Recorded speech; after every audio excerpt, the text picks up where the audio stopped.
پیغمبر نے اس سورہ کو لیا اور جا کے دیوار کعبہ پہ لٹکا دیا۔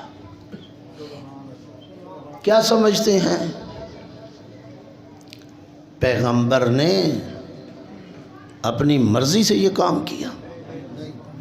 وَمَا يَنْتِقُ عَنِ الْهَوَىٰ إِنْ هُوَ إِلَّا وَحْيٌ يُوحَىٰ۔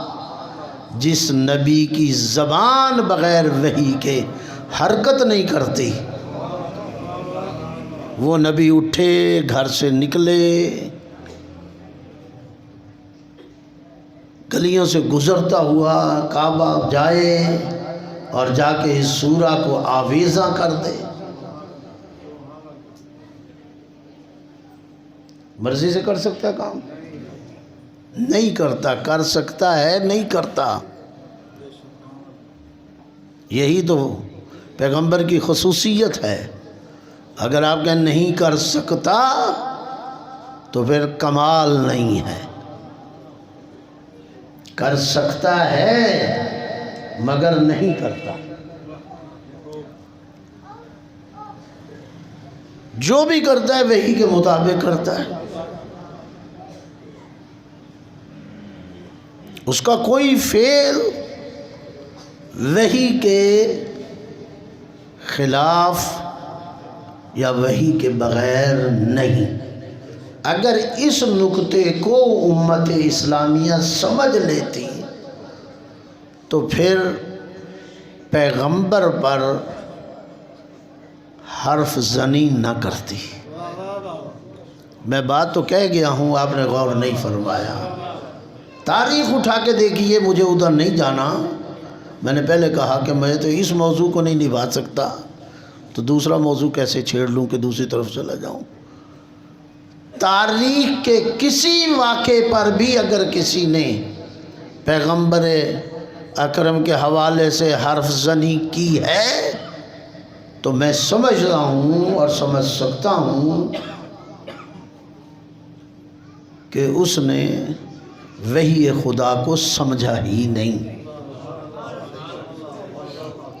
بھائی، سب سے چھوٹا عضو ہے بدن میں زبان، ایسا ہی ہے۔ تو جس کا سب سے چھوٹا عضو بغیر وحی کے نہیں حرکت کرتا، اس کا ہاتھ کیسے حرکت کر سکتا ہے؟ اس کے قدم کیسے حرکت کر سکتے ہیں؟ اس کا معنی یہی ہے کہ جا کے جو اس سورہ کو لٹکایا، آویزہ کیا دیوار کعبہ پر، یہ اپنی مرضی سے نہیں کیا، وحی الہی کے مطابق کیا۔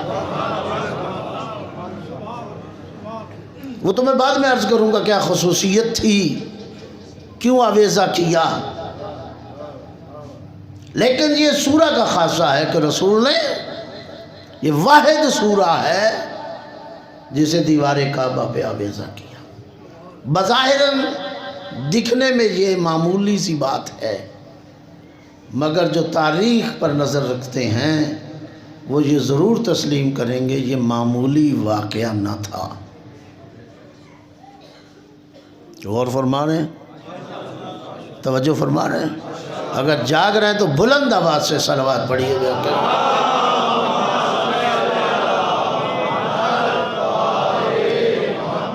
میرے بھائی، بظاہراً دکھنے میں یہ بہت معمولی اور چھوٹا واقعہ ہے، مگر ایسا ہے نہیں۔ اس لیے کہ اب تک کسی سورہ کو آپ نے آویزہ ہی نہیں کیا، اور دیوار کعبہ پہ،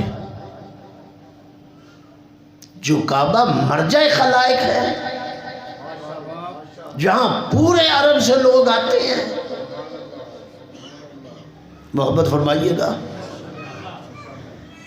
دور جاہلیت میں بھی کعبہ مرجع خلائق ہے، تھا۔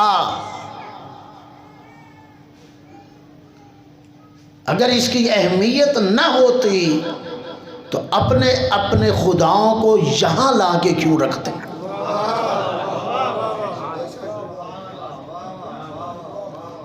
اپنے تراشے ہوئے ہاتھوں سے بنائے ہوئے بت یہاں کیوں لا کے رکھتے؟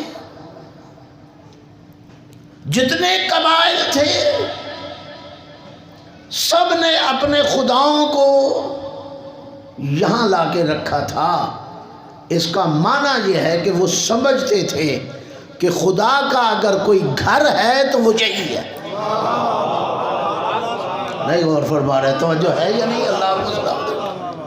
وہ سمجھتے تھے کہ اگر خدا کا کوئی گھر ہے یا ہو سکتا ہے تو یہی ہے۔ اپنا بوریا بستر نہیں لایا کوئی قبیلہ، اپنا خدا لے کے آیا ہے اور لا کے رکھا، سمجھے کہ خدا کا گھر یہی ہے۔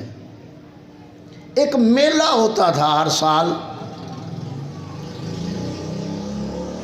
جسے میلہ عکاس کہتے ہیں۔ کون سا میلہ؟ تاریخ اٹھائیے میلے کے، شاید آج کل تو میلے ختم ہو گئے ہیں، ممکن ہے ادھر کوئی ہو، نہیں تو پرانے لوگ ضرور میلے کے بارے میں جانتے ہیں کہ میلے میں کئی آئٹم ہوتے ہیں۔ اس میلہ عکاس جو عرب کا سب سے بڑا میلہ تھا، اس میں ایک رنگ یہ بھی تھا کہ پورے عرب کے بڑے بڑے شعراء اس میلے پہ اکٹھے ہوتے اور ایک مشاعرہ ہوتا۔ جس شاعر کا کلام سب سے آگے نکل جاتا اسے یہ ٹائٹل دیا جاتا تھا کہ اس شاعر کا کلام دیوار کعبہ پہ آویزاں کر دیا جاتا تھا۔ یہ ٹائٹل تھا۔ جیسے آج کسی کو نوبل انعام مل جاتا ہے، کہتے ہیں نا فلاں صاحب تو نوبل انعام یافتہ ہیں۔ اب تو نوبل انعام آدھا آدھا بھی ہو گیا ہے، 2 افراد کو بھی ایک نوبل انعام مل رہا ہے، آدھا اس کو آدھا اس کو ملتا ہے یا نہیں ملتا۔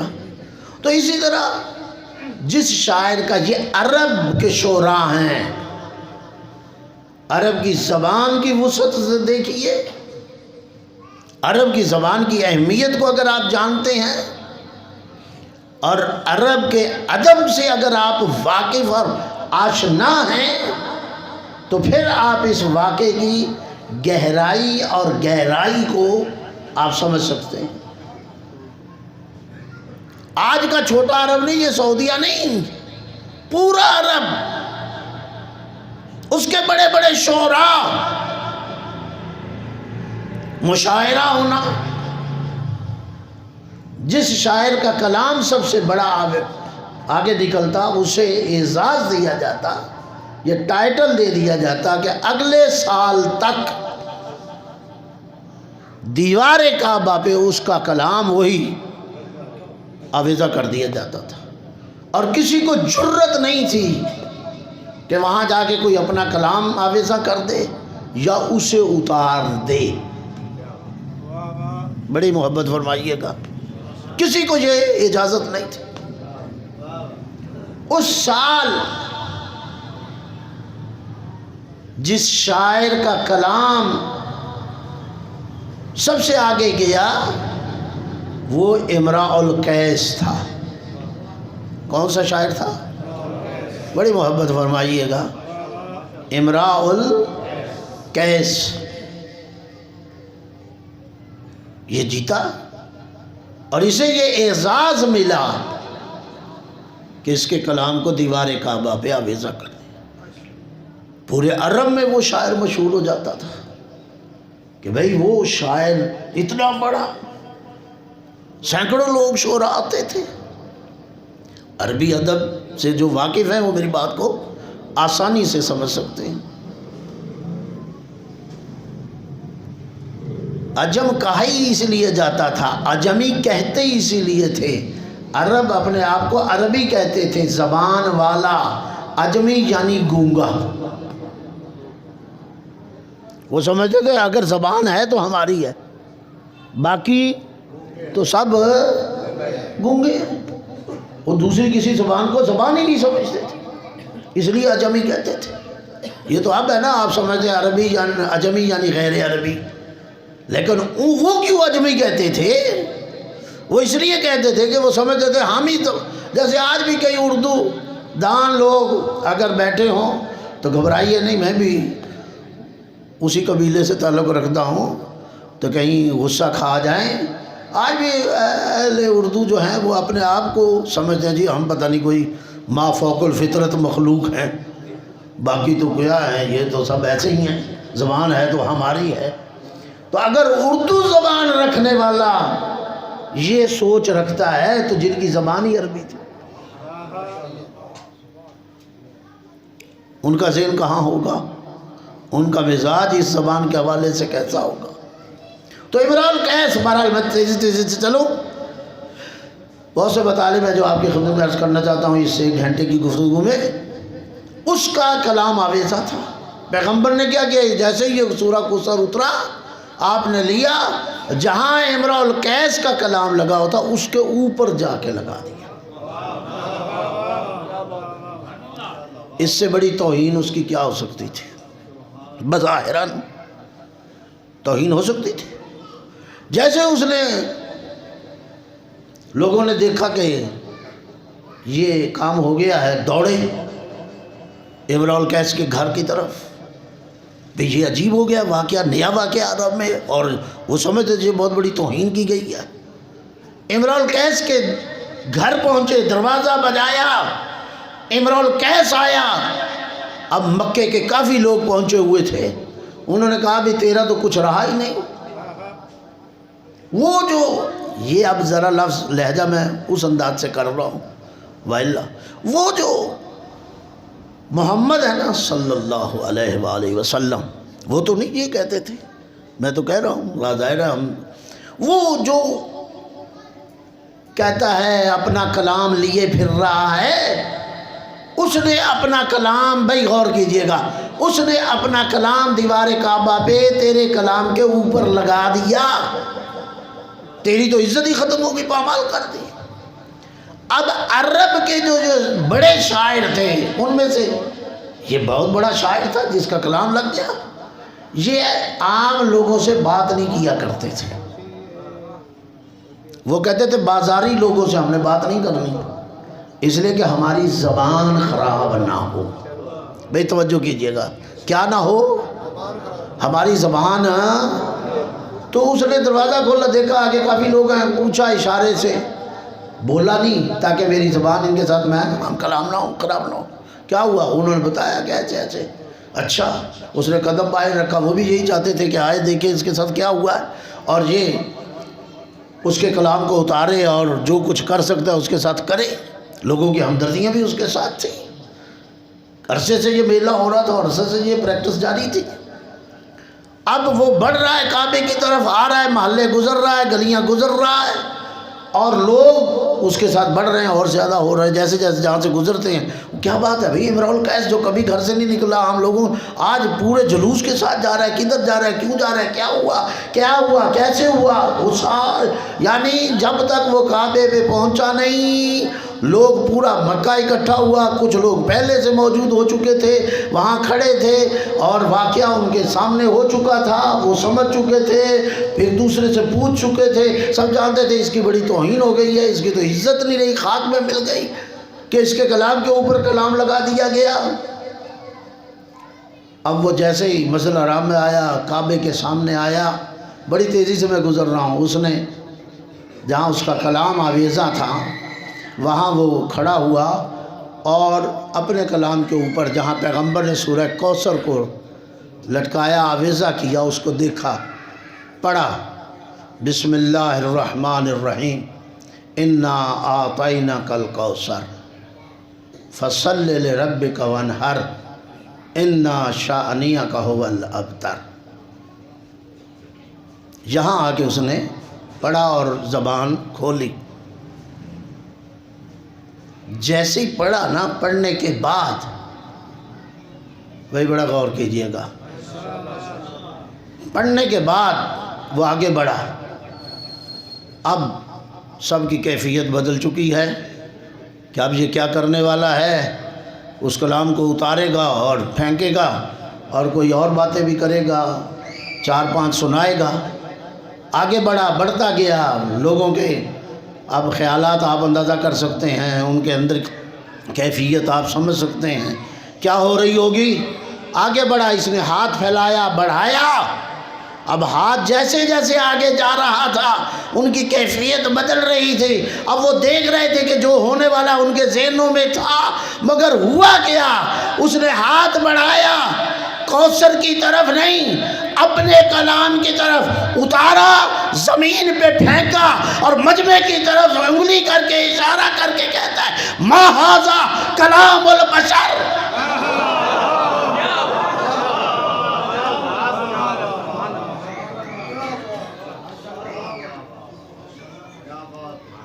تاریخ نے اس بات کو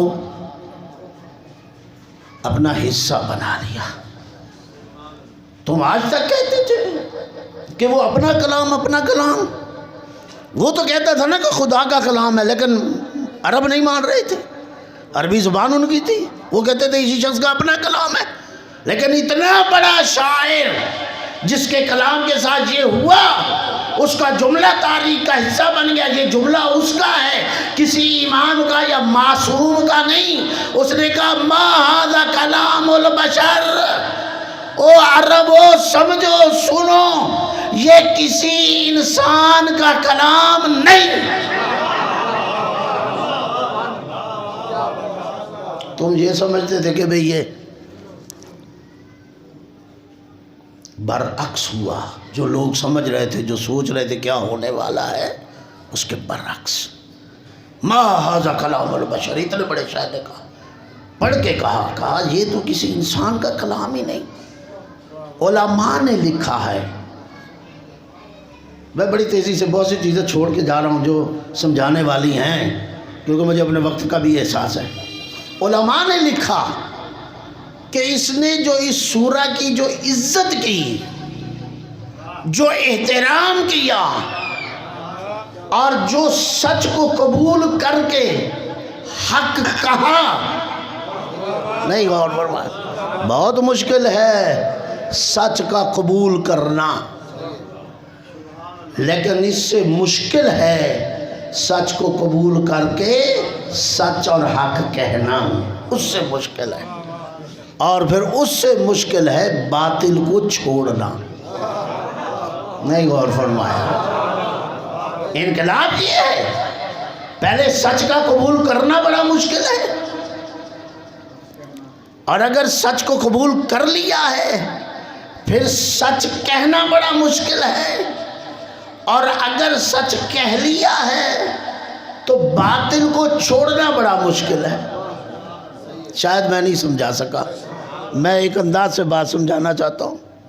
شیعت کو قبول کرنا بڑا مشکل ہے، بہت مشکل ہے، آسان نہیں ہے۔ جنہوں نے قبول کیا ان سے پوچھو، پورا خاندان حقہ پانی بند کر دیتا ہے نا ایسا۔ شیعت کو قبول کرنا بڑا مشکل ہے، اور اگر کر لیا جائے تو شیعت بتانا اس سے بڑا مشکل ہے، پھر شیعت پر عمل کرنا اس سے مشکل ہے، اور اگر عمل کر لیا جائے تو باطل کو چھوڑنا بڑا مشکل ہے۔ یہی وجہ تھی اسلام کا قبول کرنا بڑا مشکل، لیکن اگر کر لیا ہے تو اس پہ عمل کرنا بڑا مشکل ہے، اور اگر عمل کر لیا تو باطل کو چھوڑنا بڑا مشکل ہے۔ مجھے سمجھ ہے، آپ نہیں سمجھ پا رہے۔ یہی وجہ تھی کہ بہت سے لوگوں نے اسلام کو قبول کیا، قبول کرنے کے بعد عمل کرنے کی کوشش کی، لیکن باطل چھوڑنا اتنا مشکل تھا، تبھی بغلوں سے بت بھی دکھائے۔ کوئی بات سمجھ آئی ہے؟ اسی طرح شیعت کو سمجھنا بڑا مشکل ہے، قبول کرنا بڑا مشکل ہے، اور اگر قبول کر لیا جائے عمل کرنا بڑا مشکل۔ ممکن ہے ایک بندہ 50 سال شیعت کو ہو گئے قبول کیے، شیعہ مذہب کو، لیکن ابھی بھی ممکن ہے نظر آئے کہ شیعہ مذہب کو تو قبول کر لیا ہے لیکن شیعت اس کے اندر ابھی 10% بھی نہیں۔ اب میں اس موضوع پہ نہیں آنا چاہ رہا، کبھی موقع ملا تو بات میں نے سمجھانے کے لیے بہت کر دی ہے۔ اگر آپ سوچیں کہ شیعت اس کے اندر 10% بھی ممکن ہے نہ ہو اور 100% ابھی باطل کی چیزیں اس کے پاس ہوں جو ابھی تک چھوڑنے کے لیے تیار نہ ہو،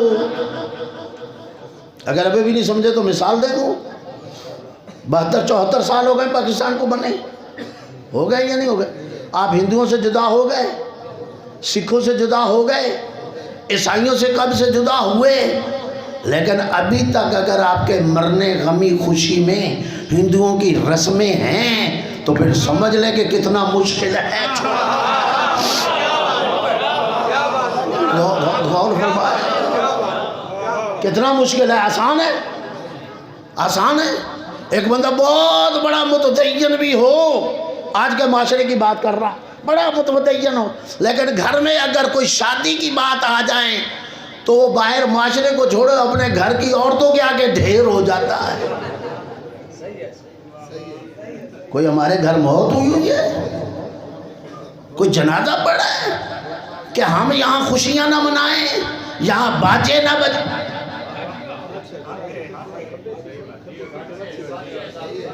چلو میں اس سے آگے نہیں جاتا، ذرا صلوات پڑھیے بحق محمد۔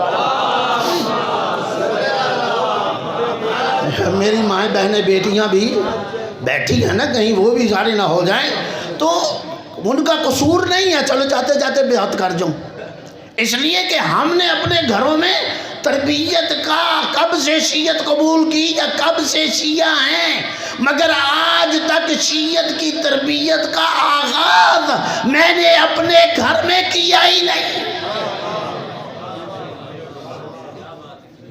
تو پھر گھر میں تبدیلی کیسے آئے گی؟ آ جائے گی؟ توجہ ہے؟ تو بڑا مشکل تھا بھائی، غور فرمائیے گا، بڑا مشکل تھا، لیکن اس نے کیا کیا؟ کہا ما ھذا کلام البشر، یہ کسی انسان کا کلام نہیں۔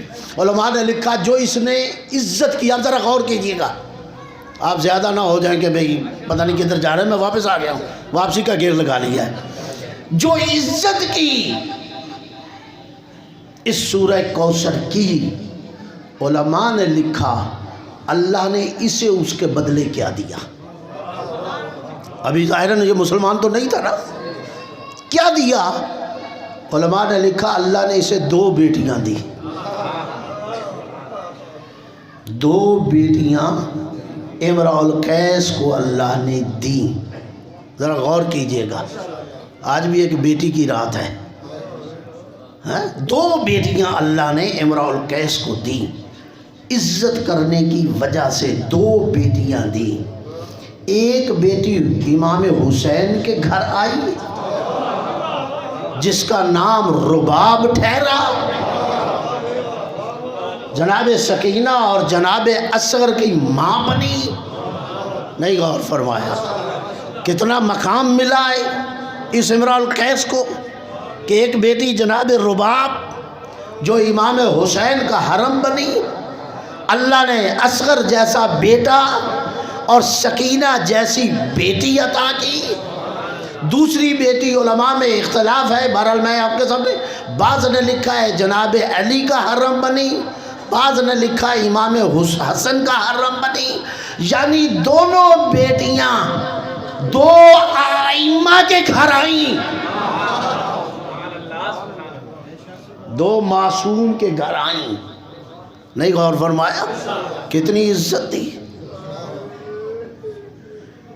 اچھا ایک بات کہہ دوں، اگرچہ یہ مصائب کا رنگ ہے، ہمارے یہ بات مصائب میں ہمیشہ پڑھی جاتی ہے، آنسو آ بھی جائیں تو کوئی بات نہیں ہے، آج تو رونے کی اور گریہ کرنے کی رات ہے، لیکن میں بات آگے بڑھانا چاہتا ہوں۔ یہ علماء نے جو لکھا کہ دیکھیے واقعہ کربلا میں، عاشور میں 72 شہداء جو مشہور ہیں، کسی شہید کو یہ اعزاز نہیں ملا جو جناب اصغر کو ملا، جو اعزاز، اللہ کو سلامت رکھے، جو اعزاز جناب اصغر کو ملا، اکبر جیسے بھائی کو بھی نہیں ملا، عباس جیسے شہید کو نہیں ملا، قاسم جیسے شہید کو نہیں ملا جو اصغر کو ملا۔ حالانکہ اصغر جب میدان میں گیا تھا، آپ سب جانتے ہیں، کوئی تلوار تو نہیں تھی نا ہاتھ میں، کوئی گھوڑے پہ بیٹھ کے تو نہیں گیا، نہ وہ گھوڑے پہ بیٹھنے والا تھا، اتنی عمر نہیں تھی، وہ تو تلوار بھی نہیں اٹھا سکتا تھا، لیکن حسین کی آواز پہ لبیک کہا، اور جب میدان کارزار میں گیا، اور وہ لمحہ آپ کے سامنے ہے، علماء و ذاکرین واعظین سے آپ سنتے ہیں کہ جب استغاثہ پانی کا کیا، کہا کہ تو اپنے بہانہ بنا رہا ہے اس بچے کا، کہا اصغر دے گواہی۔ علماء نے لکھا ہے جناب اصغر نے خشک زبان کو اپنے ہونٹوں پہ پھیرا، تلوار نہیں تھی ہاتھ میں، لیکن فوج اعداء میں یہ انقلاب آ گیا جو کوئی شہید نہ لا سکا، کہ فوراً پسر سعد کو جو چیز نظر آئی، فوراً حرملہ کو کہا حرملہ اقطع کلام الحسین، جلدی کر حسین کی زبان کاٹ دے۔ پتہ نہیں میں سمجھا سکا ہوں یا نہیں سمجھا سکا،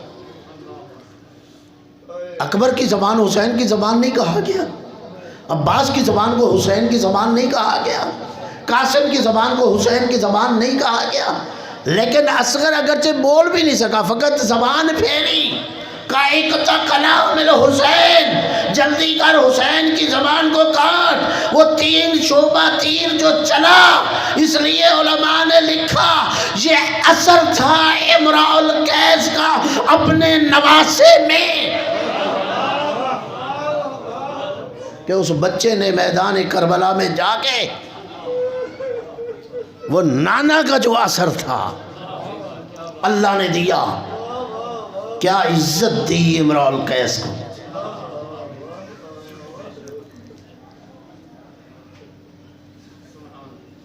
اسلام میں آیا، اللہ نے بیٹیاں دی۔ اب اگلا جملہ میں کہنا چاہتا ہوں اور موڑ رہا ہوں بات کو اپنی طرف، اصل موضوع کی طرف۔ مجھے، آپ پڑھے لکھے لوگ ہیں، کس کی عزت کی تھی اس نے؟ امراء القیس نے۔ اب میں نے پورا واقعہ سنایا ہے تو جواب آپ کے پاس موجود ہے۔ کس کا احترام کیا تھا؟ جی اللہ آپ کو سلامت، بالکل ٹھیک کہہ رہے ہیں۔ کس کا احترام کیا؟ سورہ کوثر کا، لفظ کوثر، انا آتینا، یہ پوری سورہ اسی لفظ کوثر پہ ہی ہے نا، انا آتینک الکوثر۔ اچھا روک دیجئے اس بات کو، پہلے ایک اور بات سن لیجئے، ترجمہ میں نے نہیں ابتدا میں بیان کیا۔ کیا ہے انا آتینک الکوثر؟ بسم اللہ کے بعد اے رسول ہم نے تمہیں کوثر عطا کیا، فصلی لربک۔ اب جب تم نے ہمیں کوثر دیا ہے تو اس کوثر کے بدلے ہم 2 چیزیں چاہتے ہیں۔ جب کوثر دے رہے ہیں، اللہ نے جو بھی نعمت رسول کو دی ہے، جائیے یہ بھی سورہ کوثر کی خصوصیت ہے، جو بھی نعمت دی ہے اس کا بدلہ اللہ نے رسول سے نہیں چاہا۔ غور فرمائیے گا، اس کا بدلہ نہیں چاہا، لیکن جب سورہ کوثر عطا کیا، کہا ہم کوثر ایسے نہیں دیں گے، ہم کوثر کا بدلہ چاہیں گے۔ بدلہ اسی میں ہے۔ بدلہ کیا چاہا؟ انا آتینک الکوثر، اے رسول ہم تمہیں کوثر دے رہے ہیں، کوثر۔ اب اس کے بدلے 2 چیزیں چاہتے ہیں۔ پہلی چیز فصلی لربک، کوثر کے بدلے اپنے رب کی نماز پڑھ۔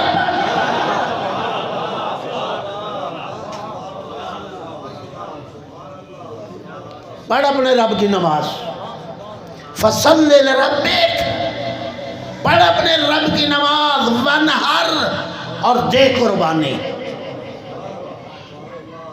اس کا مطلب کیا ہوا؟ اب قیامت تک جتنی نمازیں پڑھی جائیں گی، نہیں غور فرمایا، جتنی قربانیاں قیامت تک دی جائیں گی، جب سے نمازیں پڑھی جا رہی، جب سے قربانیاں دی جا رہی، اور جب قیامت تک جو نمازیں ہوں گی، جو قربانیاں ہوں گی، وہ صدقہ ہے اس کوثر کا۔ بڑی توجہ چاہیے، وہ صدقہ ہے اس اِنَّا أَعْطَيْنَاكَ الْكَوْثَرَ، ہم نے تمہیں کوثر دیا۔ فَصَلِّ لِرَبِّكَ، پڑھ اپنے رب کی نماز، وَانْحَرْ، دے قربانی۔ اور جب تو پڑھ لے گا نماز، دے لے گا قربانی، تو ہم تجھ سے وعدہ کرتے ہیں اِنَّ شَأْنِيَكَ هُوَ الْأَبْتَرُ، جس نے تمہیں ابتر کا طعنہ دیا تھا، قیامت تک ابتر وہی ہوگا۔ کوئی غور فرمایا؟ توجہ کی ہے آپ نے؟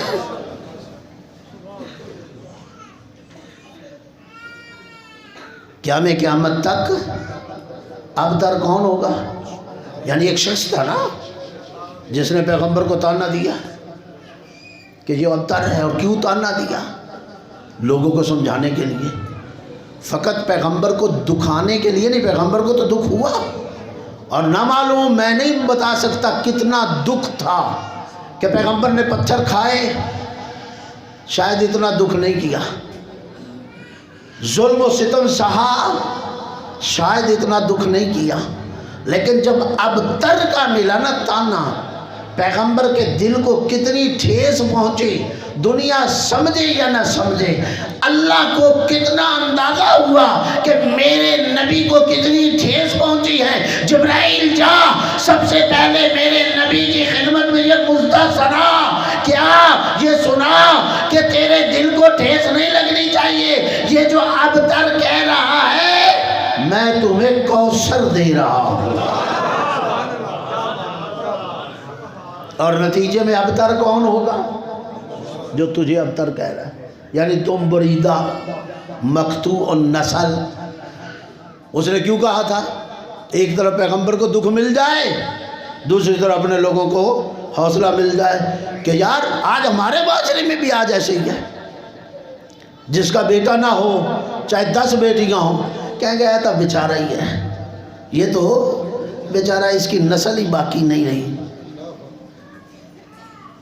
تو اس نے بھی کہا تھا یہ ابتر ہے، آج نہیں تو کل چلا جائے گا، جو یہ کام کر رہا ہے اگر سے ہم سے نہیں ختم ہوا تو جب اس کا کوئی آگے بڑھانے والا ہی نہیں غور فرمایا، توجہ ہے، اس کا کام بڑھانے والا ہی نہیں، تو یہ کیسے کام بھی ختم ہو جائے گا؟ اس کے جانے کے بعد یہ جو قرآن کہتا ہے یہ بھی ختم، یہ جو اسلام کہتا ہے یہ بھی ختم، یہ جو دین کہتا ہے یہ بھی ختم، یہ جو مذہب کہتا ہے یہ بھی ختم، یہ جو مکتب کہتا ہے یہ بھی ختم۔ تسلی دی اپنے لوگوں کو، پھر دکھ پہنچایا پیغمبر کو ابتر۔ اور اگر آج مسلمان کلمہ پڑھ کے اور شیعہ علی ولی اللہ کہہ کر بھی پھر کسی کو یہ کہے ہاں اس کو بیٹی دی ہے بیٹا نہیں، یہ تو بیچارہ ایسے ہی ہے، تو پھر سمجھو شاید یہ شیعہ ہی نہیں، یہ اسلام کو سمجھے نہیں ہے، یہ شیعت کو سمجھے نہیں ہے۔ یہ اسلام جو بیٹی کو عزت دے رہی ہے، جو اسلام بیٹی کو احترام دے رہا ہے، جو اسلام بیٹی کو مقام دے رہا ہے، تو کلمہ پڑھ کے لا الہ الا اللہ محمد رسول اللہ کہہ کے اور ہمارا شیعہ اس کے بعد علی ولی اللہ پڑھ کر اگر یہ طعنہ کسی کو دے تو اس کا معنی یہ ہے وہ شیعت اور اسلام کو نہیں سمجھا۔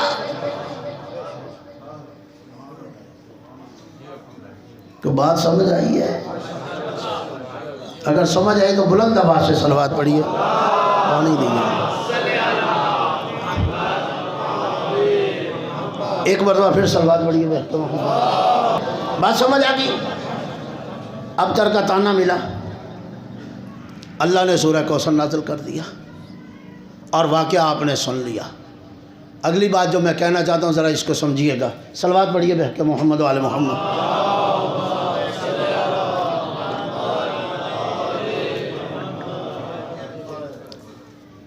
میں یہ کہہ رہا ہوں کہ جو عزت امراء القیس کو ملی، جو مقام اسلام کے اندر اللہ نے امراء القیس کو دیا، کس وجہ سے دیا؟ ابھی آپ بتا کے گئے ہیں، کوثر کی وجہ سے، اس کے احترام کی وجہ سے، لفظ کوثر کی وجہ سے، یہ لفظ ہے۔ اب جو ادب سمجھتے ہیں وہ میری گہرائی کو اور گہرائی کو سمجھ جائیں گے۔ یاد رکھیے، لفظیں فقط اپنے معنی کو بتانے کے لیے آتی ہیں۔ اصل بات معنی ہوتا ہے، مصداق ہوتا ہے۔ اصل شے مصداق و معنی ہے۔ یہ لفظیں اس مصداق اور معنی تک آپ کو لے جانے کے لیے۔ مثلا میرے ماں باپ نے میرا نام سبطین رکھا، تو یہ سبطین در حقیقت آپ کو مجھ تک لانے کے لیے ہے کہ میں پہچانا جاؤں اور آپ مجھے پہچان لیں اس وجود کو، وَإِلَّا سبطین کا کوئی اور مقصد نہیں تھا۔ گھر، یہ گھر ہے تاکہ آپ اس شکل کو پہچان لیں، اس معنی کو پہچان لیں۔ لفظ ایک ذریعہ ہے، لفظ ایک وسیلہ ہے جس کے ذریعے آپ معنی تک جاتے ہیں۔ میں بڑی محنت سے یہ بات کر رہا ہوں اور میں رواجی تقریر کا عادی نہیں ہوں، آپ مجھ سے پہلے بات سن چکے ہیں میری گفتگو۔ لفظ ایک وسیلہ ہوتا ہے، لفظ ایک ذریعہ ہوتا ہے معنی تک پہنچانے کا، آپ کو اس معنی تک لے جائیں۔ لفظ کعبہ ذریعہ ہے آپ اس گھر تک پہنچیں جو اللہ کا گھر ہے۔ مسجد نبوی یہ لفظ ہے آپ اس مسجد تک پہنچیں جو پیغمبر نے بنائی ہے۔ روضہ رسول، یہ روضہ رسول لفظ ہے تاکہ آپ پیغمبر کے مرکز تک چلے جائیں۔ نجف، لفظ نجف، یہ اس کا مقصد ہے کہ آپ کو اس شہر تک لے جائے جہاں آپ کا مولا مدفون ہے۔ لفظ کا کام ہے معنی تک لے جانا، وسیلہ، ذریعہ، اس سے زیادہ اس کی کوئی اہمیت نہیں ہوتی۔ تو اس نے کی تھی لفظ کی عزت، نہیں غور کیا؟ امرؤ القیس نے کی تھی، میں اصل بات کی طرف آ رہا ہوں، امرؤ القیس نے کی تھی لفظ کی عزت۔ لفظ کیا تھا؟ کوثر۔ کوثر سے مراد کیا ہے؟ کوثر سے معنی کیا ہے کوثر کا؟ کوثر کا مصداق کیا ہے؟ ذمہ دار آدمی ہوں، ذمہ داری سے کہہ رہا ہوں، جو شیعہ سنی تفسیریں اٹھاؤ، اس کا مصداق اول، اس کا معنی اول، اس سے مراد اول کون ہے کوثر سے؟ اور وہ کوثر کا معنی اور مصداق کیا ہے؟ وہ ہے فاطمہ الزہرا۔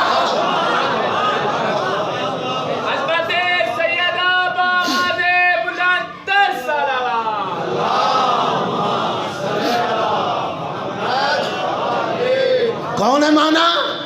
وہ وجود ہے سیدہ طاہرہ زہرا فاطمہ زکیہ رضیہ راضیہ مرضیہ بطول عذرا۔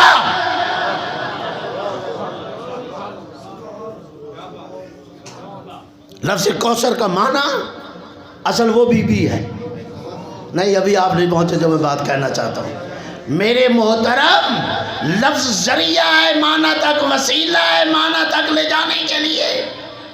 تو اگر لفظ کی عزت سے اللہ یہ مقام دے دے تو پھر معنی اور زہرا کے وجود کی کوئی عزت کرے؟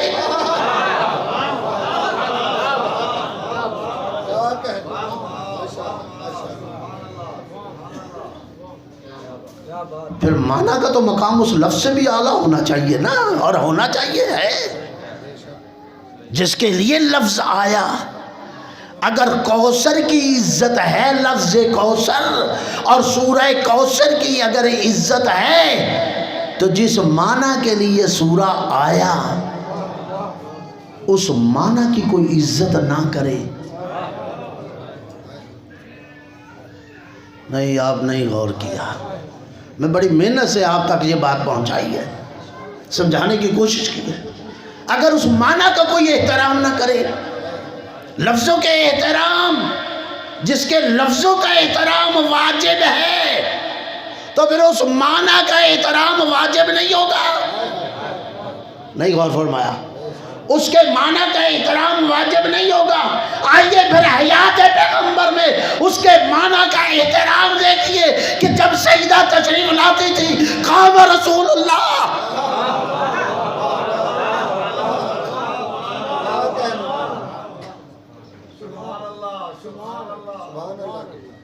بی بی کیا ہے؟ معنی ہے،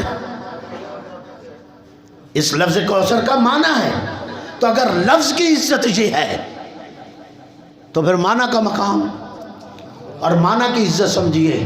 تبھی جب یہ بی بی تشریف لاتی پیغمبر اٹھ کھڑے ہوتے تھے، فقط اٹھتے ہی نہیں تھے، قام رسول اللہ ہی نہیں ہوتا تھا، پیغمبر اکیلا کھڑا ہی نہیں ہوتا تھا، اپنے مقام کو چھوڑ دیتے تھے، فقط مقام ہی نہیں چھوڑ دیتے تھے، قدم آگے بڑھاتے تھے، فقط قدم ہی آگے نہیں بڑھاتے تھے، ہاتھ دراز کرتے تھے، فقط ہاتھ ہی دراز نہیں کرتے تھے، اپنی بیٹی کا جا کے آگے استقبال کرتے تھے، فقط استقبال ہی نہیں کرتے تھے، بی بی کے ہاتھوں کو اپنے ہاتھوں میں لیتے تھے، فقط ہاتھ ہی نہیں لیتے تھے، ہاتھوں کو اٹھا کے بوسہ دیتے تھے، فقط بوسہ ہی نہیں دیتے تھے، بغل میں لا کے اپنی جگہ پہ لاتے تھے، فقط اپنی جگہ پہ نہیں لاتے تھے، اپنی جگہ پہ بٹھاتے تھے۔ کوئی غور کیا ہے؟ بٹھاتے تھے۔ اور یہ چپ گئی بات، نہیں غور کیا، چپ گئی بات، میں سمجھتا ہوں احسان ہے۔ میں بات کر گیا ہوں، پتہ نہیں کہاں تک کس کو سمجھ آئے گی۔ چپ گئی بات، لیکن میں سمجھتا ہوں احسان ہے جناب عائشہ کا، بی بی عائشہ کا احسان ہے۔ اگر یہ سوال نہ فرماتی، آج تک اتنی وضاحت نہ ہوتی۔ جب اس چیز کو دیکھا، میں اس سے بڑھ کے میں کچھ نہیں کہہ سکتا، جب دیکھا پیغمبر کے اس عمل کو، یہ ایک دفعہ کا عمل نہیں تھا۔ اور فرمائے، یہ ایک دفعہ کا عمل نہیں تھا، یہ ہر روز ہوتا تھا، کئی بار ہوتا تھا۔ میں کہوں گا جناب عائشہ، یہ آپ کا احسان ہے مسلمانوں پر کہ آپ نے یہ جو چبھی ہوئی تھی معاشرے کو بات، نہیں غور فرمایا، توجہ ہے یا نہیں؟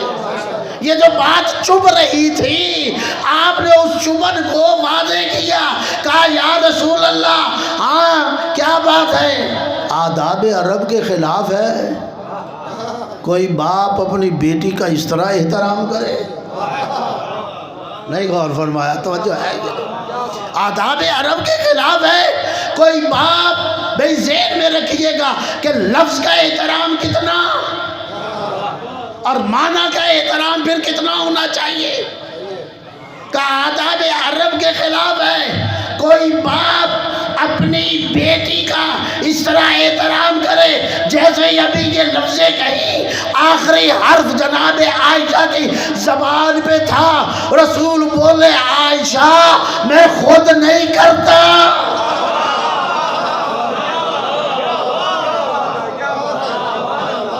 غور فرمایا، عائشہ میں خود نہیں کرتا، میں سر اٹھایا، عجیب بات کہہ دی ہے آپ نے، آپ خود نہیں کرتے؟ ہاں میں خود نہیں کرتا، جیسے یہ میری بیٹی آتی ہے فوراً جبرائیل اور میکائیل دائیں اور بائیں آ جاتے ہیں، میرا کندھا جبرائیل بھی پکڑتا ہے، میرا کندھا میکائیل بھی پڑتا ہے، اور جھٹکا دے کے کہتے ہیں اٹھ رسول۔ غور فرمائے، اٹھ رسول، اللہ کا حکم ہے، میری کنیز آ رہی ہے، اٹھ کر استقبال کر۔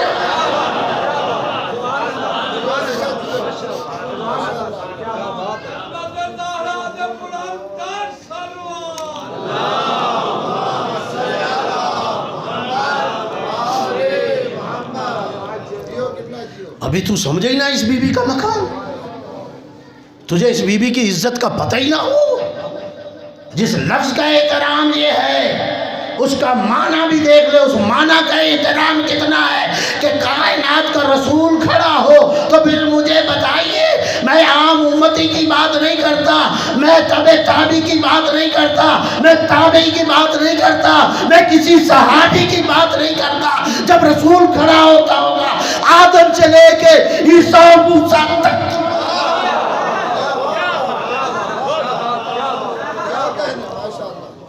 یقیناً انبیاء اگر ہوں تو کھڑے ہوں گے، پوری کائنات کھڑی ہو جائے گی۔ تو جس بی بی کے احترام کے لیے آدم سے عیسیٰ موسیٰ تک انبیاء کھڑے ہو جائیں، وہ بی بی دربار میں کھڑی رہے۔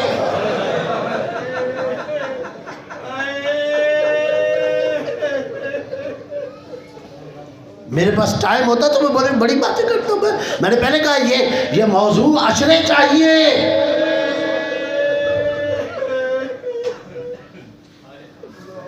وہ بی بی دربار میں کھڑی رہے، جس کا احترام، آئیے تشریف لائیے،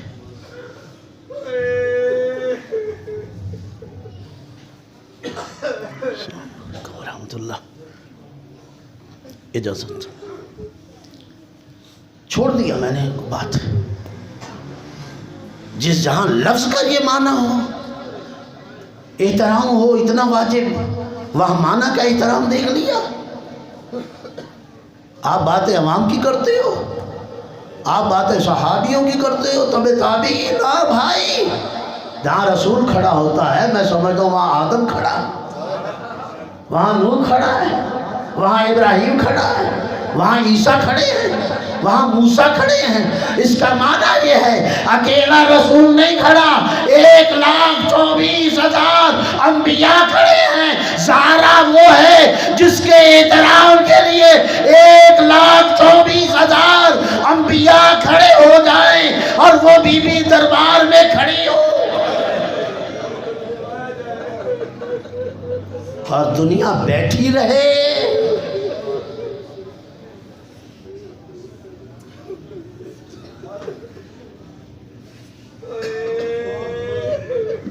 اجرکم اللہ۔ اور کون سی بی بی؟ صدیقہ، طاہرہ، راضیہ، مرثیہ، یہ دو لقب پڑھتے ہو نا، راضیہ اور مرثیہ۔ اس کا معنی جانتے ہو؟ میں زیادہ بتا نہیں، قبلہ صاحب بھی میرے بھائی بھی تشریف لے آئے ہیں۔ راضیہ جو اللہ پر راضی رہنے والی ہو، مرضیہ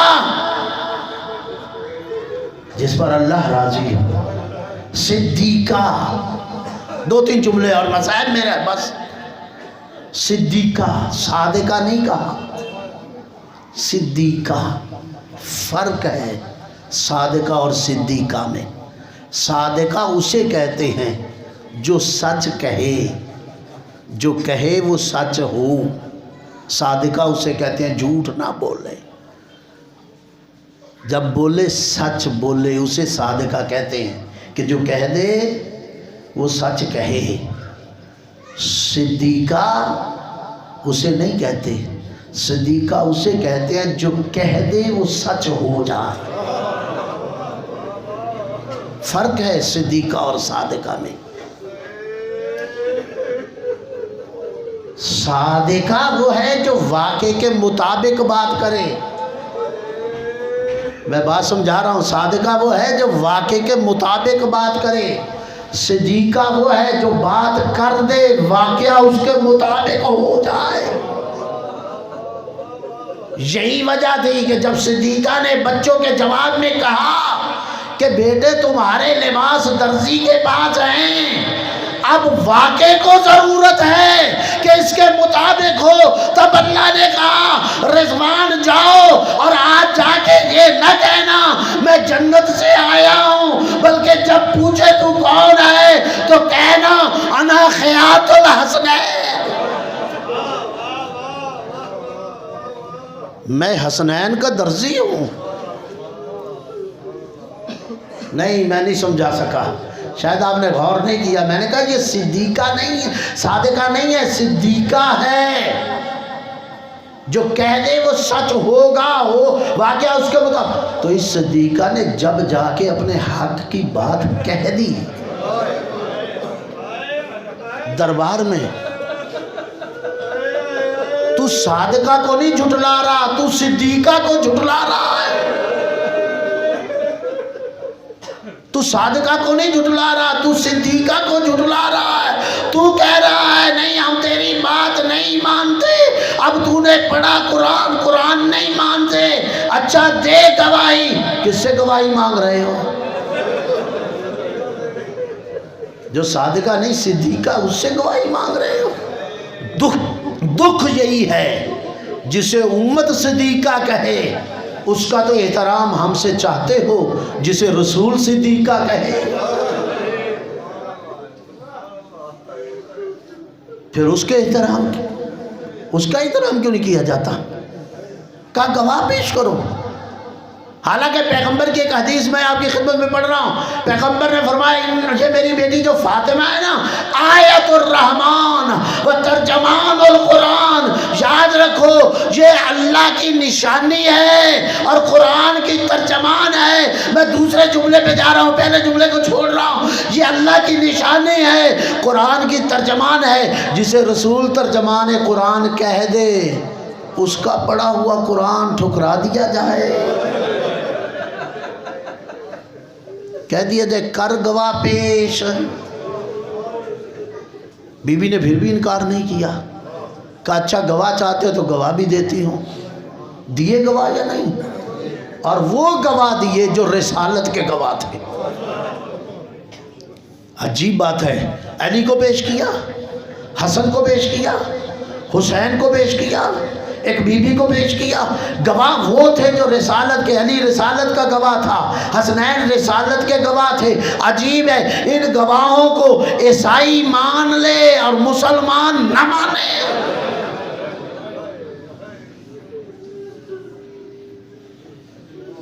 کتنا ظلم ہے اس بی بی پر۔ اور اگر آج اس جگہ رسول بیٹھے ہوتے تو جس بی بی کا احترام واجب تھا، بطور رسول منبر پر بیٹھے رہتے، اترتے یا نہ اترتے، اسی طرح استقبال کرتے یا نہ کرتے، اسی طرح احترام کرتے یا نہ کرتے، ہاتھوں کو بوسہ دیتے یا نہ دیتے، سب کچھ کرتے۔ لیکن دکھ ہی تو یہی ہے کہ نہ کرتے کچھ، کم از کم اس بی بی کو کھڑا ہی نہ ہونے دیتے، نہ دیتے حق، مگر احترام تو کر دیا ہوتا۔ کتنا کہ احترام مسلمانوں نے کیا؟ بتاؤ کتنا کہ احترام کیا؟ کیا سمجھتے جیسی دربار میں گئی تھی ویسی بی بی آ گئی؟ آپ سمجھدار لوگ ہو، عزادار لوگ ہو، میں نے آپ سے سوال کیا ہے، جیسے ہی بی بی گئی ویسے ہی آ گئی واپس؟ مجھے قسم سے بتاؤ، امام بارگاہ میں بیٹھے ہو، میں ماؤں بہنیں بیٹیوں سے بھی پوچھ رہا ہوں، جیسے آپ کی آقا ذاتی گئی تھی ویسے ہی آئی؟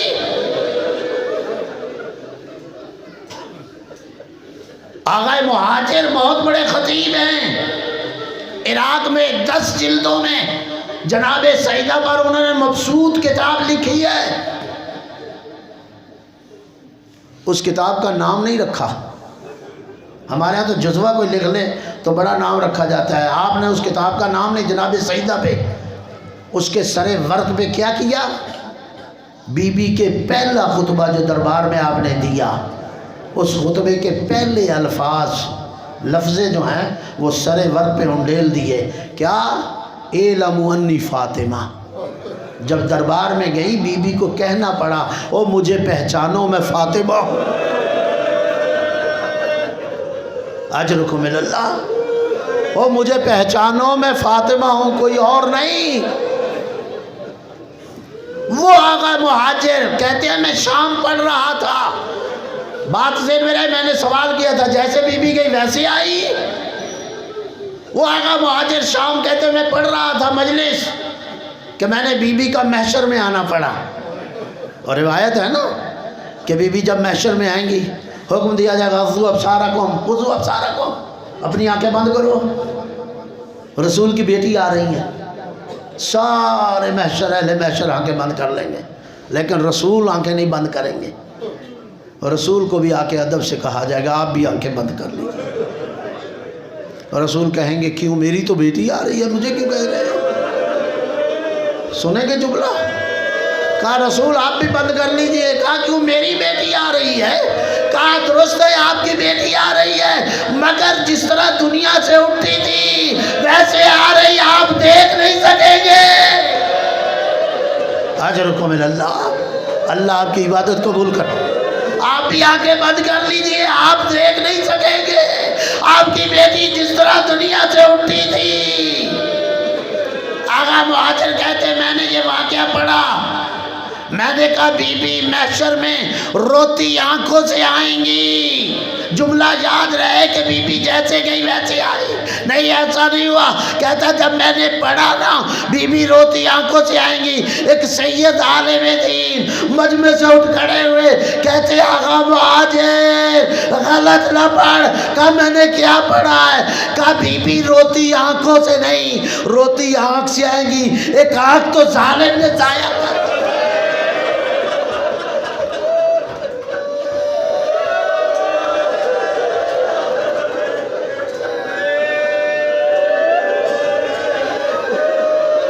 اجرکم اللہ، اجرکم اللہ۔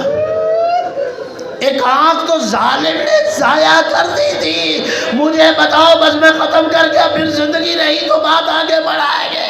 مجھے بتاؤ وہ بی بی جو دربار کا یہ منظر دیکھ کے آ رہی تھی، جب گھر پہنچی ہوگی، آخر بیٹی آگے بڑھی ہوگی اور پوچھا ہوگا اماں بتا دربار کیسا تھا؟ یقیناً بی بی نے بتایا ہوگا اے زینب، اے زینب مجھ سے نہ پوچھ دربار۔ انا للہ و انا الیہ راجعون۔